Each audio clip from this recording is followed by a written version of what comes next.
Yeah.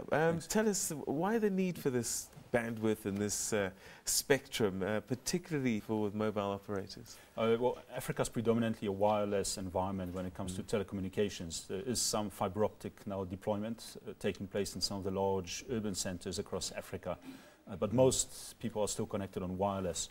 And the new technologies that we've been moving into in wireless space to provide fast broadband services use certain spectrum frequencies. And those are in relatively short supply for a number of reasons. Sure. Spectrum is a finite resource, so it's not infinite. Additionally, a lot of that spectrum that's now required for these technologies, such as WiMAX, such as 4G, or known as LTE, in the mobile space, have been allocated previously to certain government organizations, broadcasters, for instance. So they need to be retrieved, and they need to be then audited, and governments are also conceptualizing how to allocate these resources, the spectrum, to commercial operations or government operators, in order to make the most effective use of them. All right, so now the World Bank estimates that with every 10% growth in broadband penetration, there's 1.4% growth for African economies. Why is mobile technology so linked to economic growth? Well, in Africa in particular, because it provides a means of communication. So before mobile technologies, most people beat the drums or walked down to the village next door 5 kilometers in order to communicate. They came to the city with the goods only to find out that the goods may no longer be needed or something else is needed at the market. So communications expedites things, and it tends to drive the economy as well, certainly contribute to economic growth and create job spaces. Now, with broadband, which means communications beyond just voice and basic SMSs, for instance, basic data, we're able to communicate not only among ourselves in Africa, but also more effectively with the rest of the world.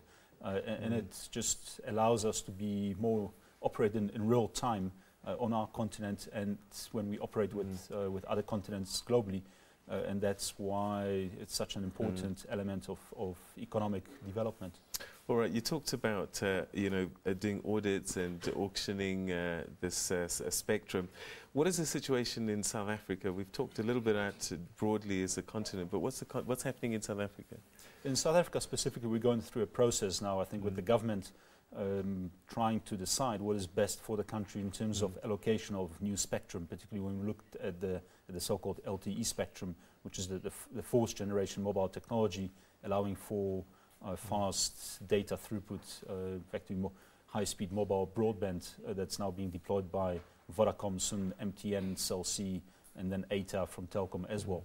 So originally what has happened is the government was going to allocate it through ICASA, the market regulator, to various individual operators that would participate in a bid for that spectrum.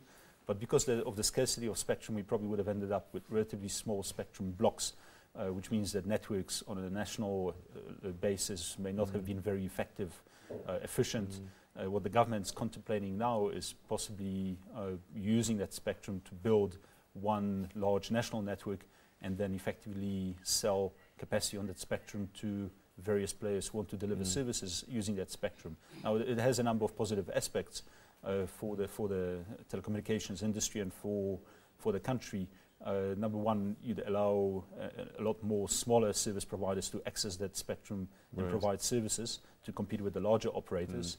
They wouldn't have been able to do it otherwise because they either couldn't afford the spectrum license in the first place, or they couldn't afford to deploy a network.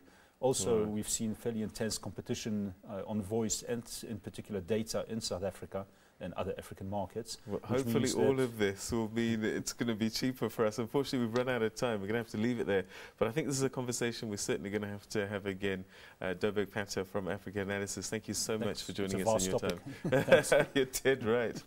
All right, okay, away from mobile phones, but you can find your indicators there, actually. Let's take a quick look at your indicators now, starting with your currencies. The rand traded in a narrow range as traders looked to the decision whether Greece receives its next installment of bailout money.